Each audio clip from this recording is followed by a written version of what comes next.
The Idol Hero, Songstress, by DrgnMstr. Chapter 5, Confrontations.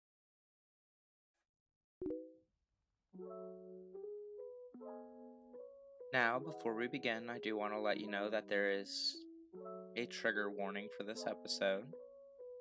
It's, Deku is still depressed, as well as, it bringing up mentions of suicide and bullying. So if any of this is upsetting or triggering any of you in any way, please feel more than free to do whatever is necessary to keep yourself safe, whether that be clicking off the video or having someone nearby to talk to, or just whatever you need to do. With that being said, let's go ahead and get into the chapter.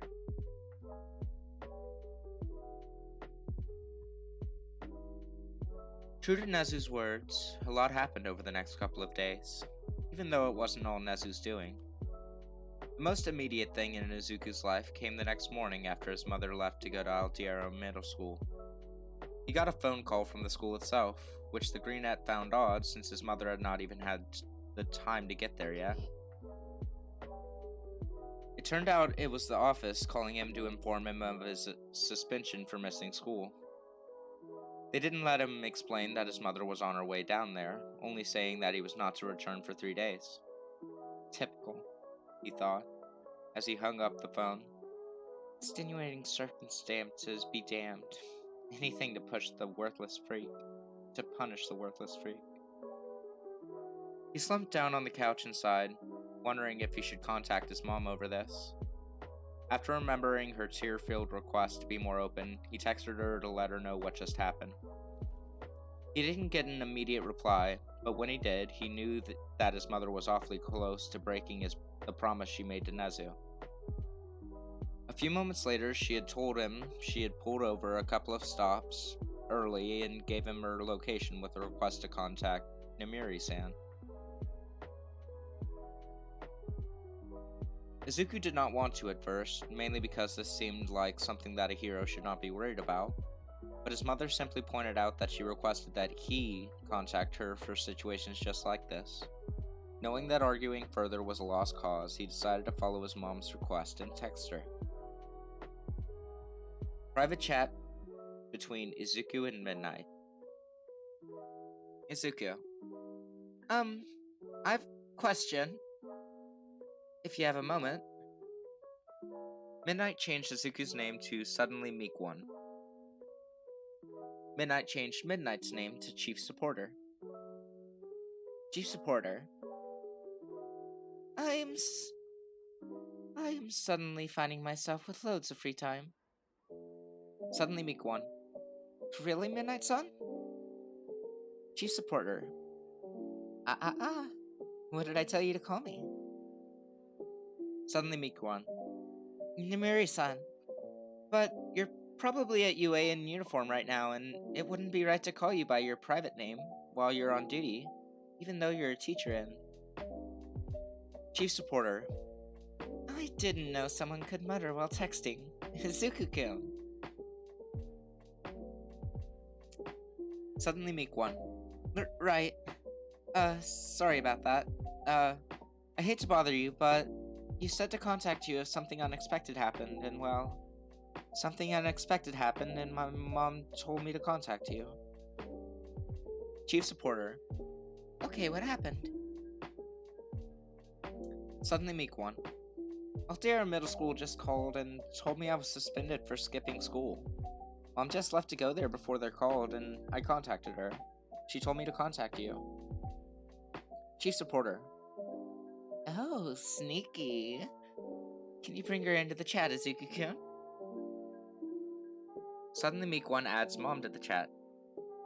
Chief Supporter changes Mom's name to General Mom. General Mom. I like your sense of humor, Namiri-san. Suddenly Meek One. Mom! General Mom. No need to yell, sweetie. You could always change your name if you really objected to it, you know? Chief Supporter. Of course. I could always change it to something else afterwards. Suddenly Meek one. Suddenly I get the feeling I should just count my blessings here. Chief Supporter.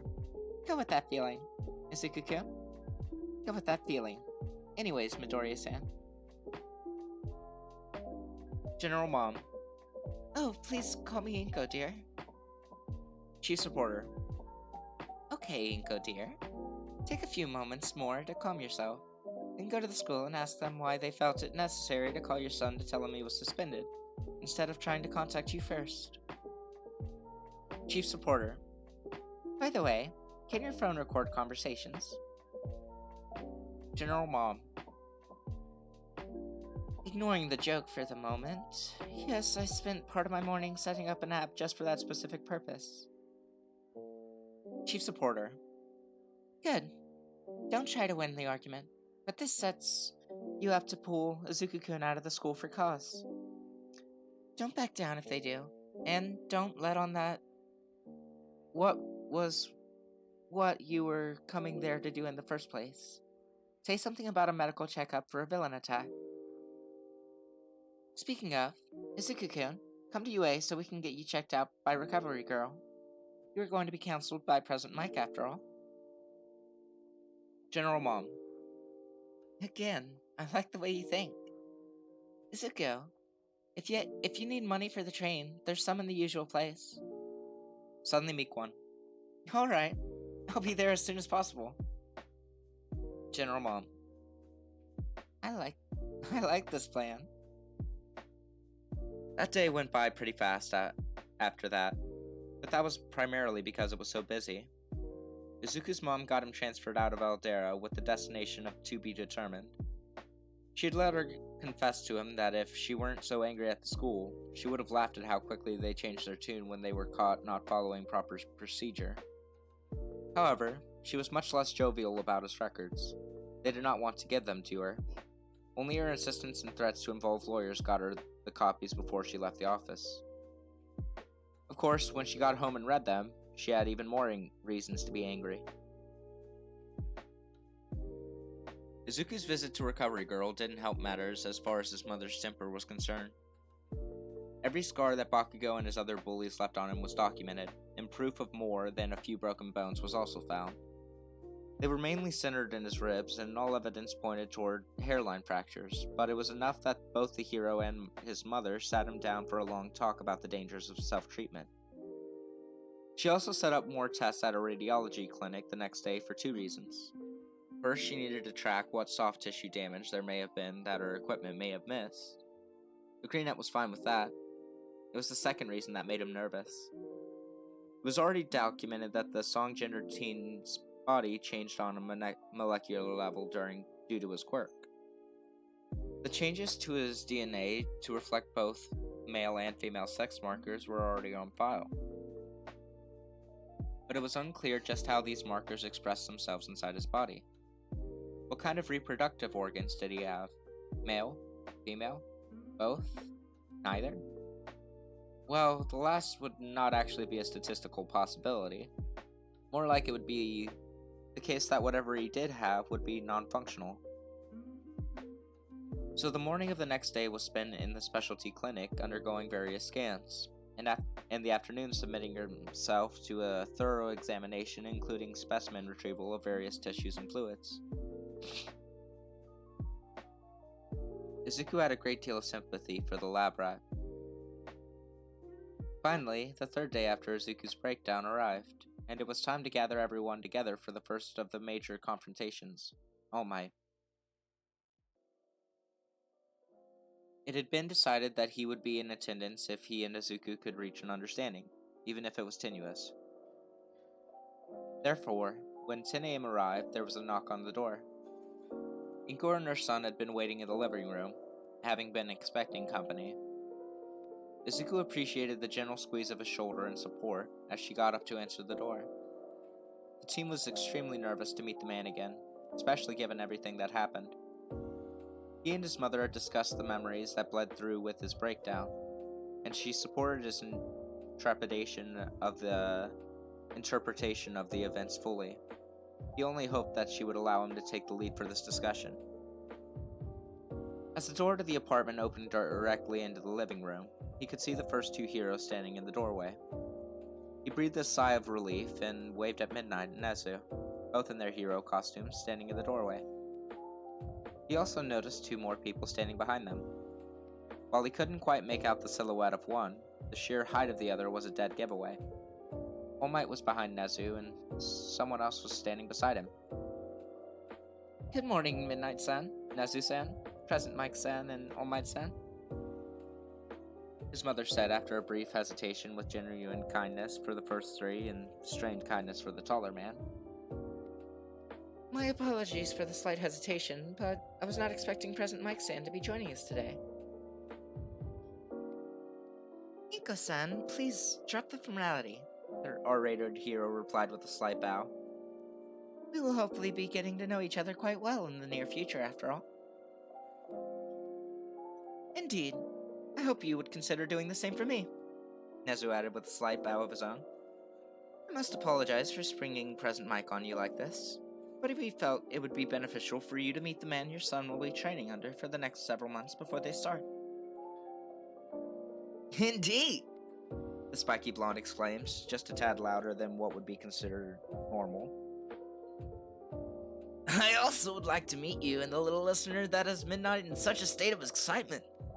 That way it can help you put your minds at ease. All Might, on the other hand, appeared to be the exact opposite of Present Mike. The normally boisterous man appeared subdued as he bowed deeply to the mother. I'm sorry for the intrusion, he said solemnly. I know how you must feel towards me at the moment. Inko pursed her lips and stood aside. She gave Present Mike a smile as she replied, That sounds wonderful. Would that this occasion be better than it is? But thank you for your support. However, All Might got a frown even as she gestured for the group to enter. I don't think you do understand how I feel, All Might-san. And I sincerely hope you never fully do. For I would not wish the events of the past few days upon anyone, not even. She shook her head swiftly from side to side as if to clear her thoughts, then ushered them all in so she could close the door behind them. The walls may not have been that thick in his apartment complex, but it made no sense in giving everyone a free show.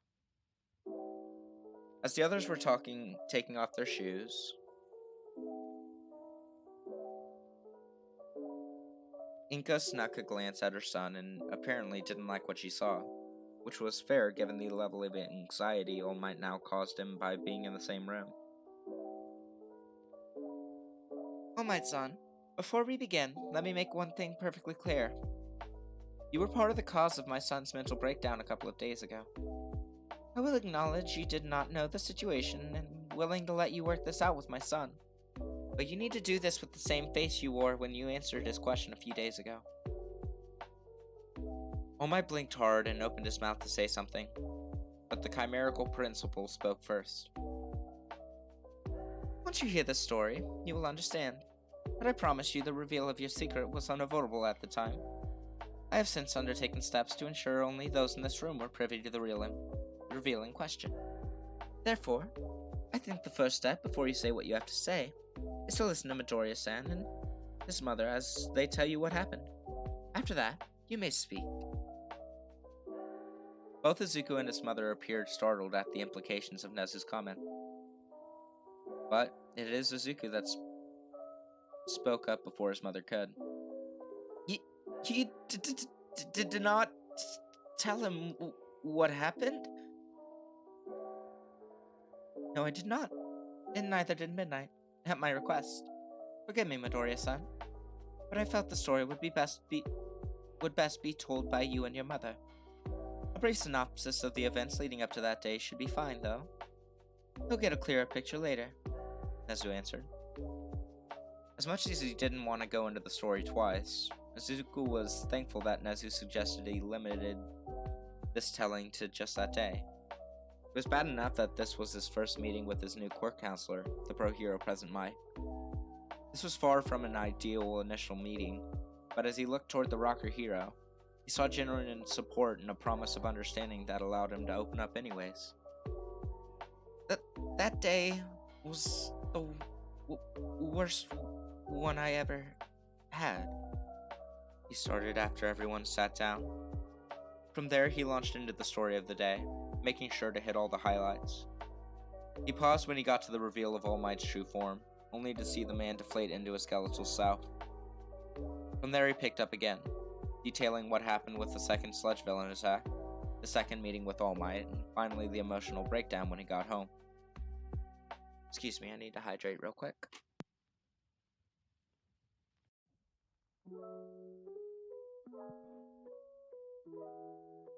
His mother had started rubbing his back when he got to the part about thinking of leaping off that roof, and as he ended his description of the day with his impressions of what happened when he sung during his breakdown, Inko took up the story and gave a brief explanation from her point of view. The last of her words faded off into silence as the heroes in the room sat there and contemplated what happened. Midnight and Nezu, having lived through the breakdown, were finally able to put some of the pieces together. As one, they turned their heads to the American-themed hero and glared at him. President Mike's eyes were moist by the end of the story. He got up from where he was sitting and made his way to the couch to crouch down in front of Izuku. Can I hug you, little listener? The man said softly in stark contrast to his normal words. At the Greenette's nod, the teen found himself enveloped in soft, warm leather as the man spoke. It may not seem like it now, but things will get better. That is my promise to you. Even if I have to scream down the world, things are going to get better. Izuku's face felt moist as he nodded into the normally loud hero. The voice hero held him and let him cry until Izuku started to pull away. When they separated, both hero and teen turned their attention to All Might. As President Mike returned to his seat, Izuku could see the emaciated hero had his head bowed low with his eyes closed and his hands pressed against his forehead. They were balled up and shaking, as was his entire body. After a moment, he looked up toward Izuku with a face filled with regret. I know any apology I give now will sound false to you. The tall hero started. I originally came here to get down on my knees and beg your forgiveness. But the way you told that story confirms something for me. I wasn't just a symbol of peace for you, was I? I was your symbol of hope as well. Izuku nodded slowly, his own head lowering as he said, Yeah, you were. In the past tense in that answer shows just how profoundly I failed you. I wish I could make all this go away by saying that me in the interviews, saying everyone could be a hero regardless of their quirk was the true one. That I could solve this, but even without knowing the events leading to that day, I can tell that's not going to happen. And there's no one to blame but me. The tall blonde man said as a look of determination started to grow on his face. There's just two things I can say, and I'm afraid neither of them will fix your pain right now. What do you mean? The boy asked for everyone in the room. There's an old saying. Actions speak louder than words. There are things I want to say, but if I say them, I'm afraid you'll see them as me saying them only because your quirk changed. So I'll wait to say those things until I can prove to you the sincerity in the two things I will say. At the crying teen's nod, he continues. First, I'm sorry. I allowed myself to become cynical and was worried about time than I was about your feelings. For that, I heartily apologize. The second is a promise.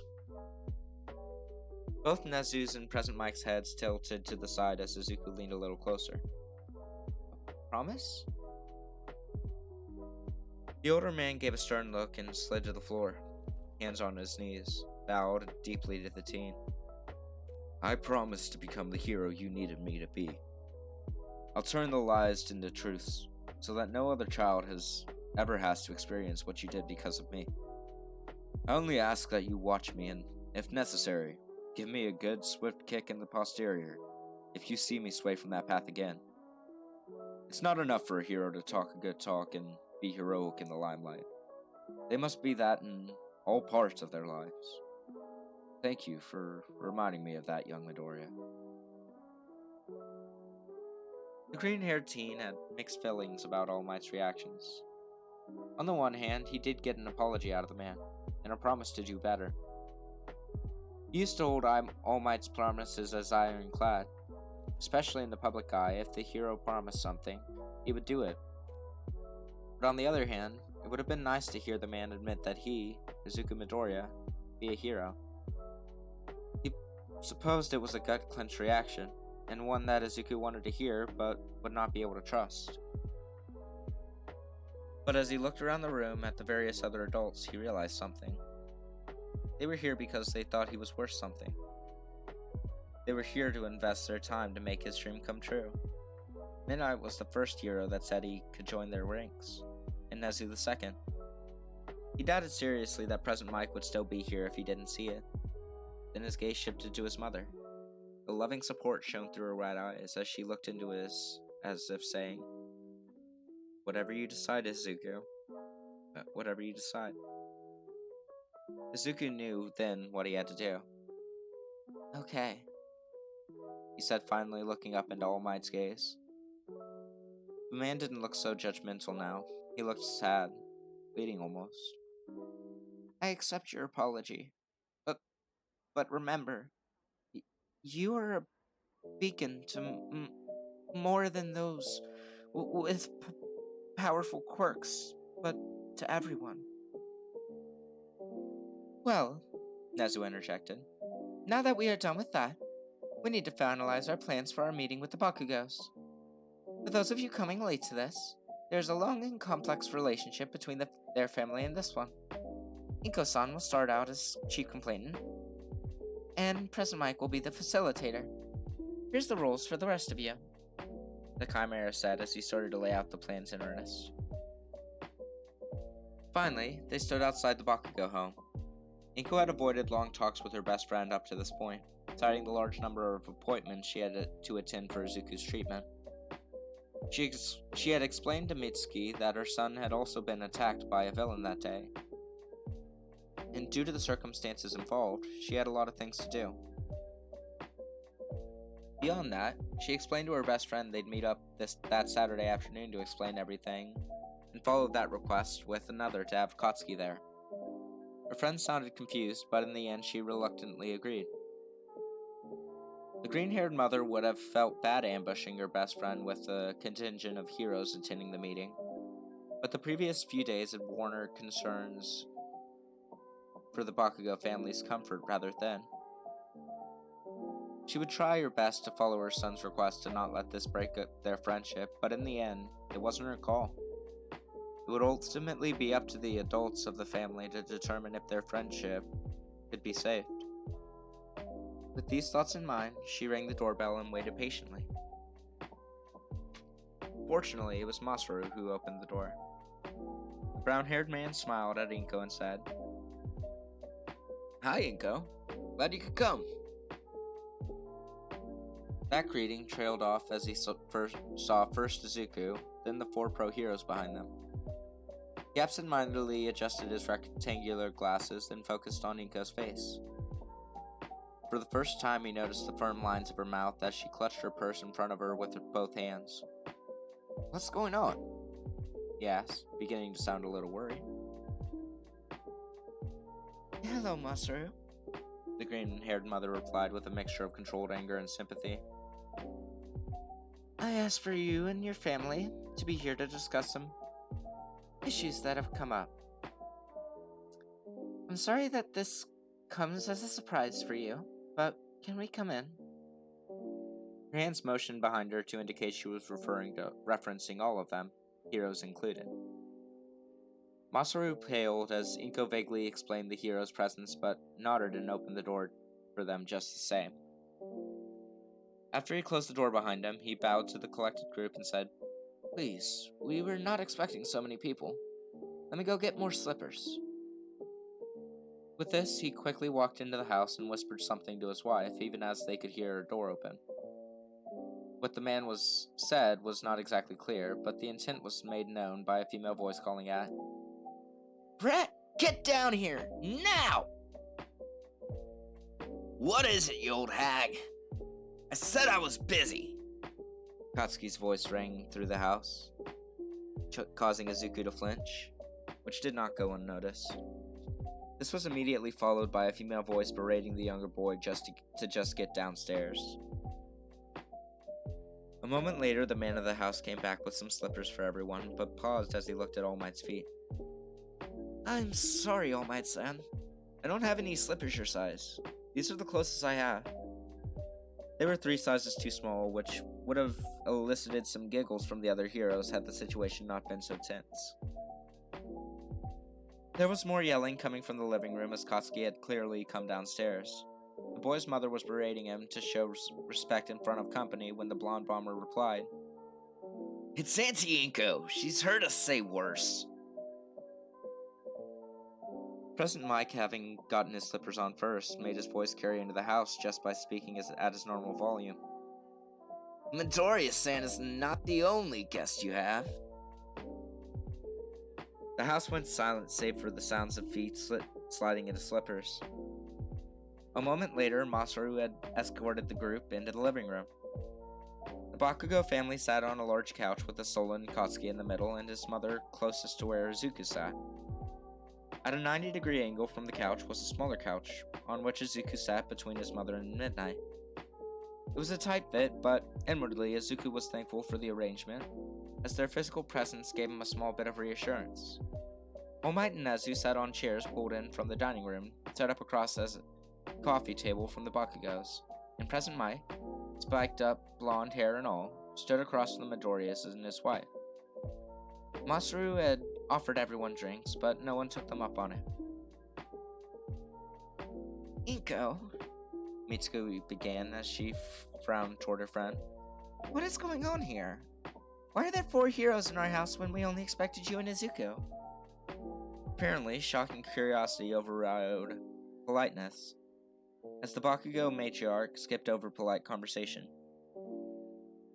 Instead of immediately answering, Inko's frown deepened as she directed her hand toward Present Mike, who gazed at the group behind his yellow glasses. We are here at Midoriya-san's request for an... Oh, excuse me.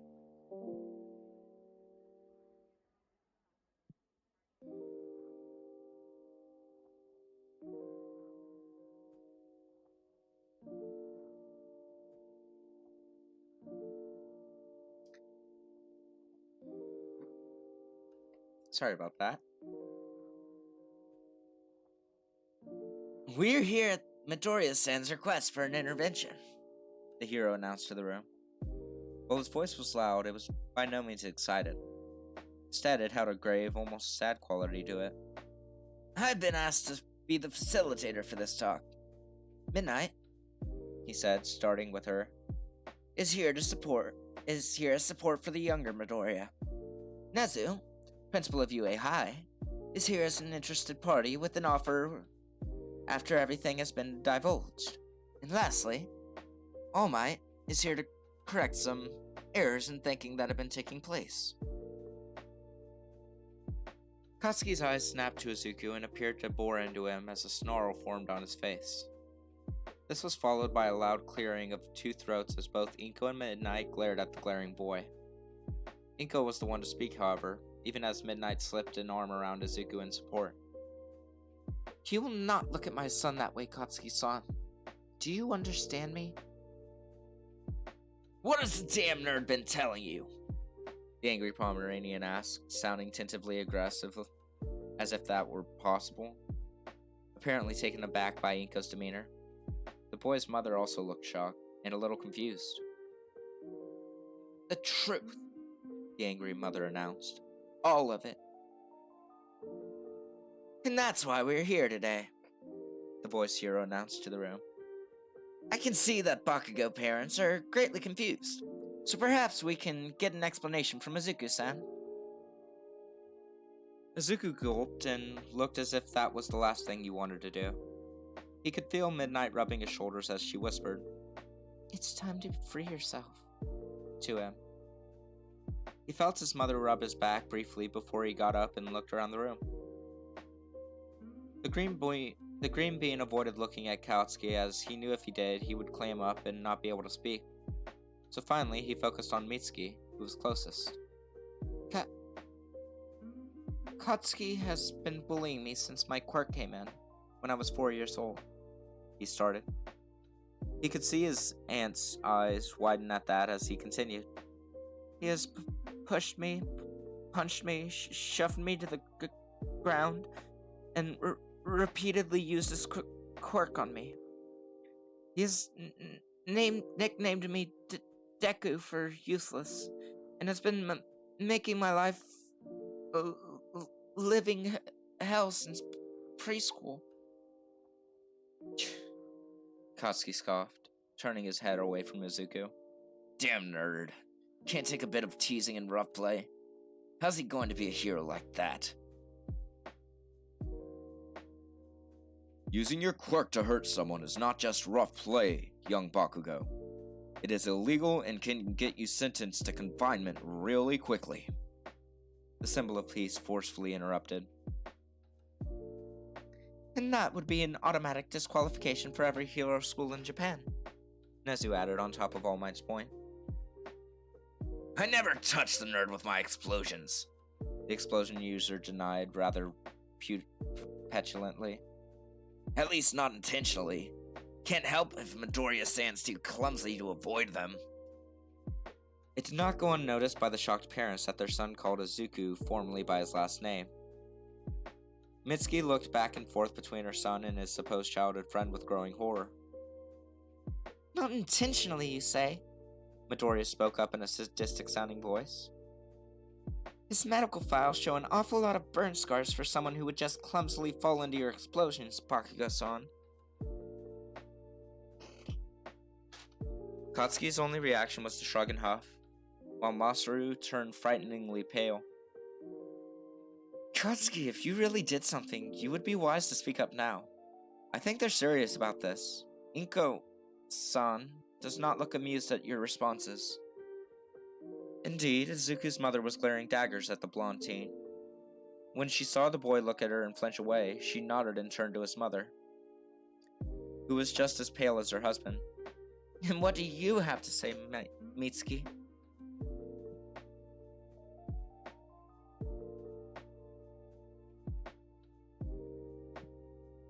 The Bakugo matriarch gulped as she looked between her son and her might-as-well-be nephew.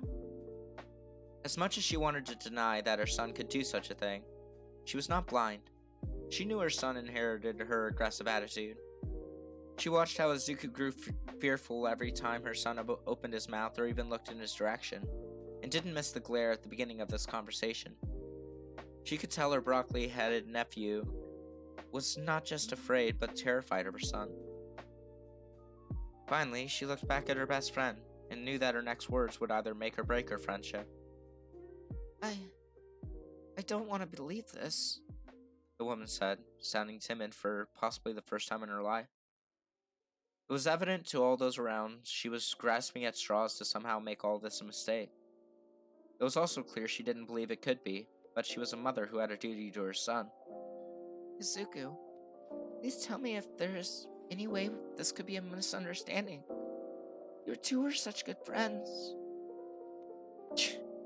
Of course the nerd is misunderstanding things. He always does. The blonde boy snapped. Now, wait your turn, Bakugo-san. Midoriya-san has the floor, the facilitator announced.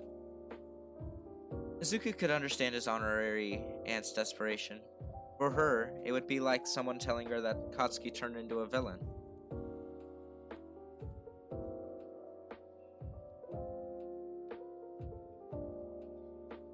He knew Mitsuki was believing him, despite her inclinations to protect her son, but for this to work, they really needed to make the allegations undeniable. I'm not misunderstanding things. How could I misunderstand being called a villain? He said as he held his voice tight to avoid the stutter, though it was exceedingly difficult. No, we haven't been friends since preschool. I can show you. I just told them you were clumsy, nerd. Do you think a few burn scars will be convincing? If I were you, young Bakugo, I would shut your mouth before it gets you into trouble you won't be able to get out of. All Might suggested impatiently. Oh dear, I'm afraid it's too late for that, Nezu said chipperly as he clapped his paws together once.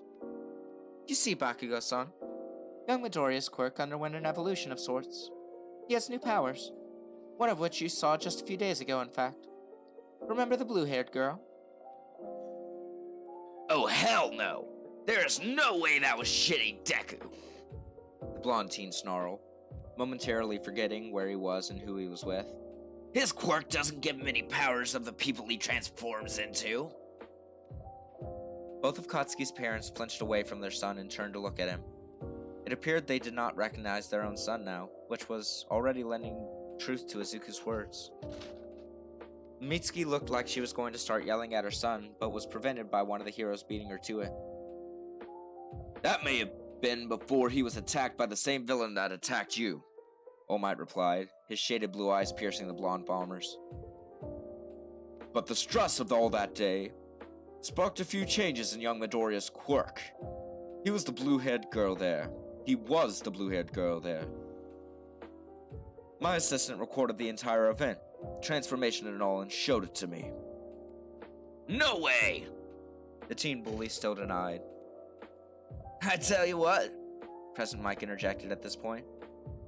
if we can show you at a facet of his power that is not manifested before that day, would you be willing to accept the word of the #1 hero and principal of UA?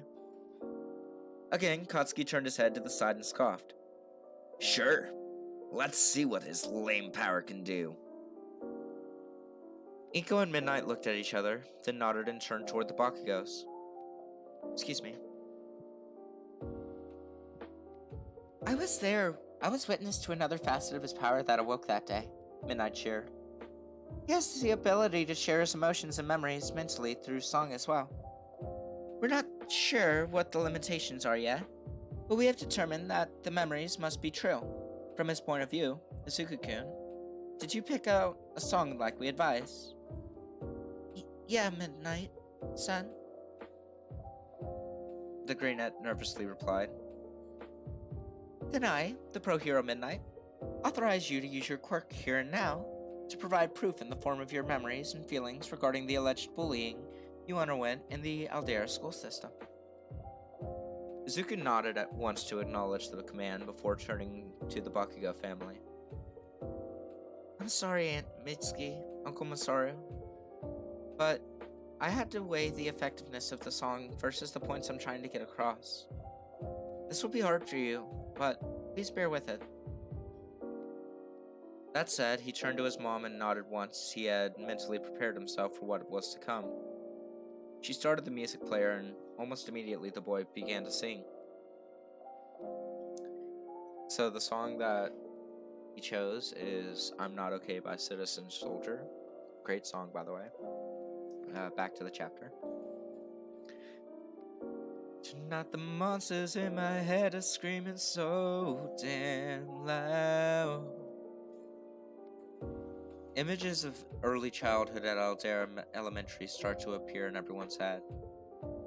They could feel the shock of betrayal felt when Katsuki first turned his back on him, followed by the loneliness and pain of the betrayal as kids that he knew started turning their backs to him. Most of the time, these images just played long enough to get a sense of Izuku's pain. However, they could remember the words said to him clearly, even if they didn't understand them at the time of the vision. 'Cause being who I really am has only left me more alone. An image of a young Izuku standing between a crying boy and Katsuki with 2 other elementary school children came into view. Izuku was plainly trying to get the trio to stop beating on the crying boy. All this did was earn the Greenette a beating before he is left alone to cry himself. Other images started to come, showing Izuku all alone, with Katsuki and others making sure no one befriended the boy. You'll never understand why it's so hard to say I'm not okay. Images of adults turning their back on Izuku was next, followed by images of other adults standing by to watch as Katsuki assaulted the smaller boy with fists and Quirk. The adults in the room currently present with the boy could literally feel his ability to trust people eroding due to the adults either ignoring the abuse from his ex-childhood friend or giving tips or actual encouragement. It was easy to tell no one bothered to move out of the victim's hearing or sight, as if it didn't matter what he thought or felt. My life's invisible abuse, I'm either judged or have to hide.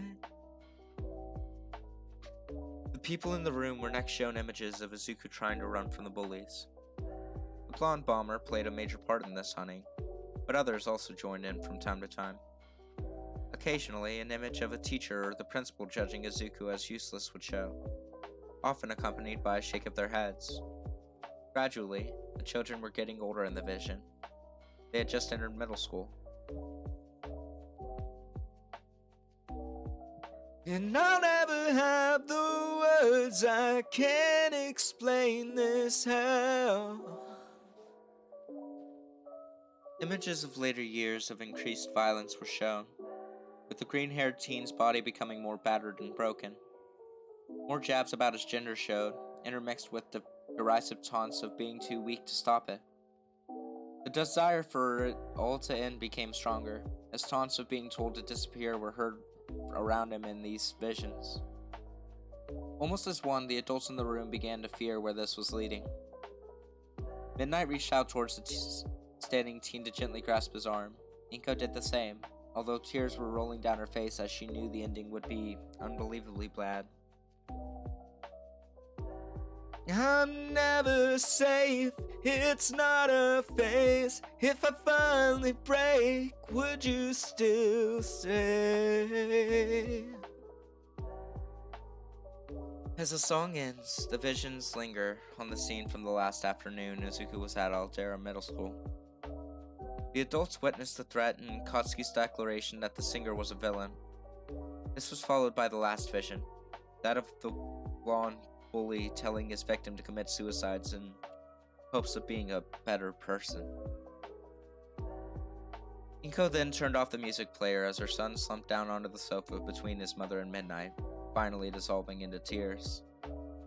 Inko and Midnight engulfed the crying teen into a hug to openly show their support and care. The rest of the adults in the room alternated between the occasional glance at the weeping boy and monitoring the boy, who appeared to be the main instigator in the boy's problems. It took a while for the song user to get his emotions under control and just stop crying, but the adults in the room were all willing to give him the time. The two ladies waited until he was more composed before releasing the hug, but they made sure to keep contact with him from that point on. The other heroes especially understood that the victim needed to see what was about to happen to finally get closure. Finally, the first person to break the increasing silence was Mitsuki. Her hands were balled into fists and she had scooted back from her son. What the hell? She started, obviously outraged by what she saw. I'm sure as hell no we didn't teach you to do things like that. Izuku is like a nephew to us. What made you think we'd be okay with the way you treated him over the years? Masaru held a hand up toward his wife in an uncharacteristic attempt to stop her before she went too far. He may have appeared meek to most people who met him, but he was married to the woman after all. He obviously knew better than to think that, the outer mayor Bakugous said. Remember, he's been making it sound like they were friendly, just moving in different circles. He's been basically lying to us all these years. What I want to know is, why? Stupid Deku has been looking down on me all this time. And he's the reason his family is broken. If he had just faced facts to begin with, Uncle Azashi would still be around and... How dare you! Inko's voice rang throughout the room as she finally lost control of her temper. My ex-husband's inability to be a father has nothing to do with what has happened to my son, and everything to do with the outdated beliefs he held and the choices that man made as a result. What makes you think that about him? Mitsuki winced at the green-haired mother's uncharacteristic shout, then turned her head to look at her son. Well, brat, we're waiting. Deku. Stop calling him that! Stop calling him that. All Might and Midnight spoke up at the same point, cutting the child off. Midnight yielded the floor to the older hero, who said, A true hero does not belittle someone in such a manner. They stand up for the people who have such labels put on them. The very essence of being a hero is about protecting and helping those who cannot help themselves. And from what I have witnessed so far, young Midoriya easily falls into that category. Left unsaid but heavily implied was that Katsuki did not. Care to try again? Inko asked, her voice as hard as a diamond. Izuku had a weak, useless quirk, yet he thought he could stand on the same stage as me. He thought he deserved to be a hero just like me. He even thought I needed help, as if I wasn't much stronger than him. And before that, I overheard you and Mom talking, Auntie Inko, he said, not noticing the woman's glower at being called that by him. I heard you say how he had some girl in him, even when he was in his boy form. And that Uncle Izashi. Katsuki's mouth snapped shut, as if he were about to say something he hadn't meant to. Izashi what? Inko asked dangerously. Midnight put her hand on Inko's shoulder and gave her a soft smile before turning toward the interrogated teen. It would be in your best interest to continue that statement, Bakugous-san. As it is, I'm not finding your explanation very convincing. The blonde boy took a deep breath before saying, Just before Uncle Hizashi left, he took me to a park and told me why he was leaving.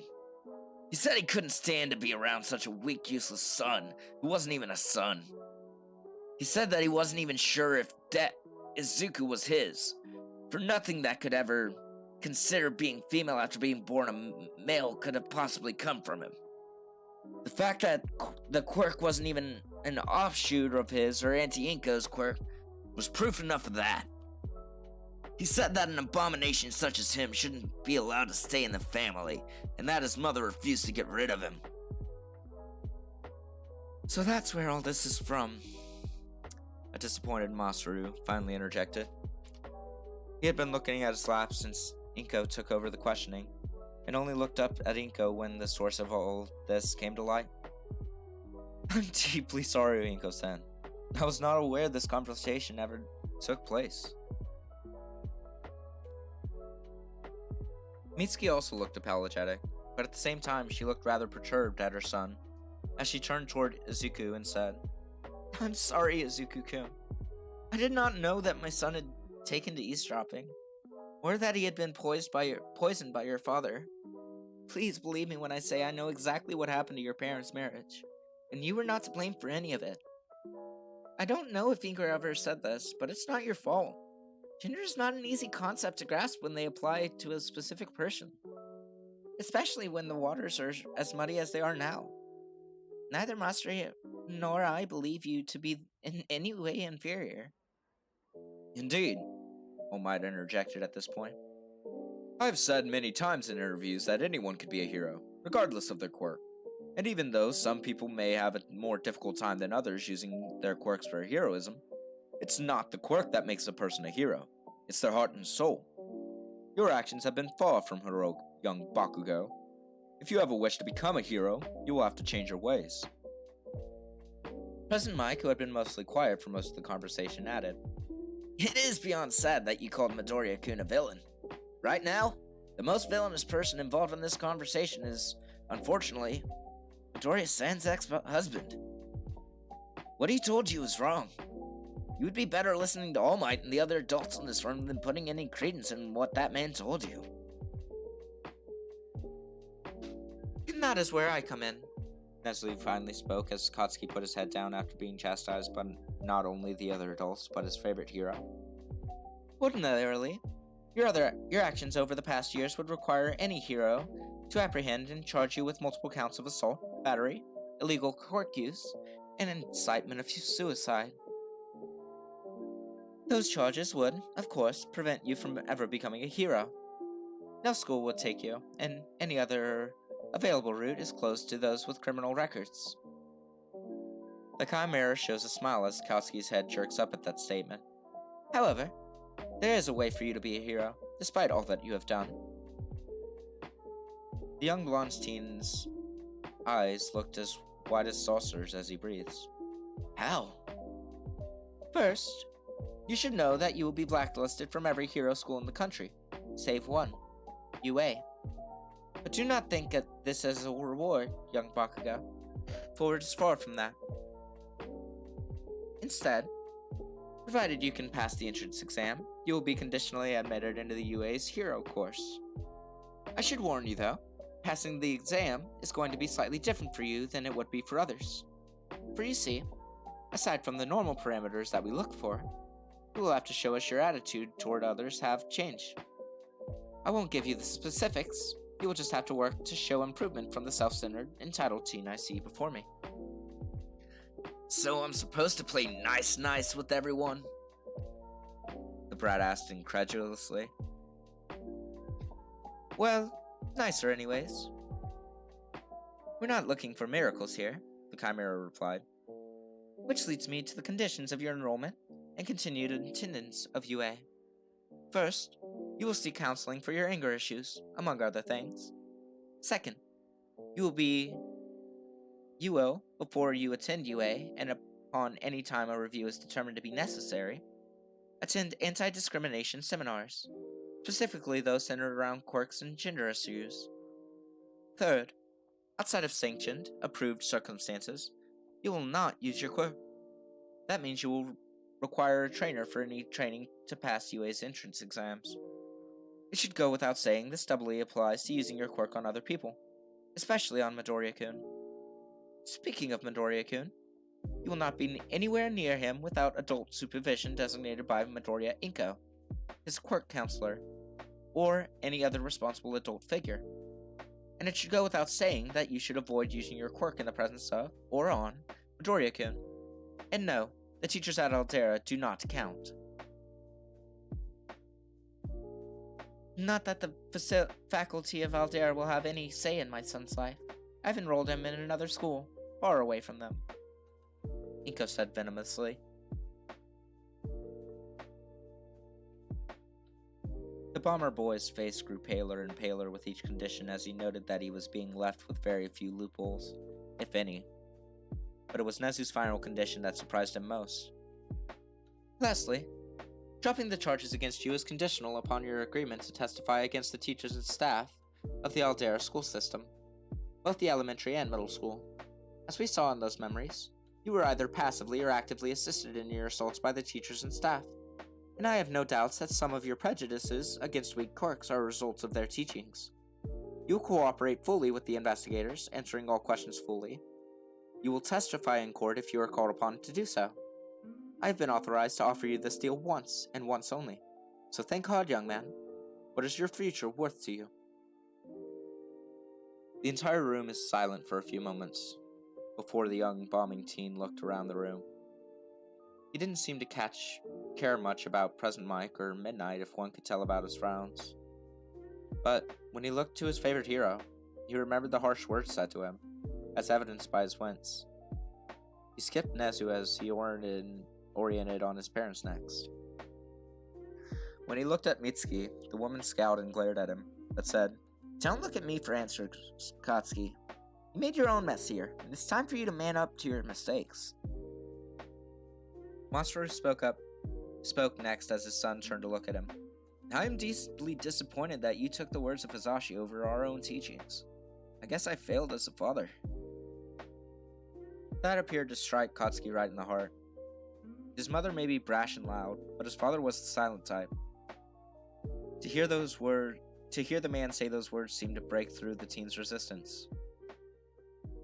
He physically withdrew for a moment, as he turned to the woman he regarded as an aunt. Inko's scowl also cut deep, as the boy shrank further into himself. It was then that one truth broke through his defenses, one that he should have remembered before. Izuku was Zinko's son. This seemed to be the fatal blow to the teen's ego as the defeated teen sighed and closed his eyes. More than theirs. You have a deal. Alright, y'all.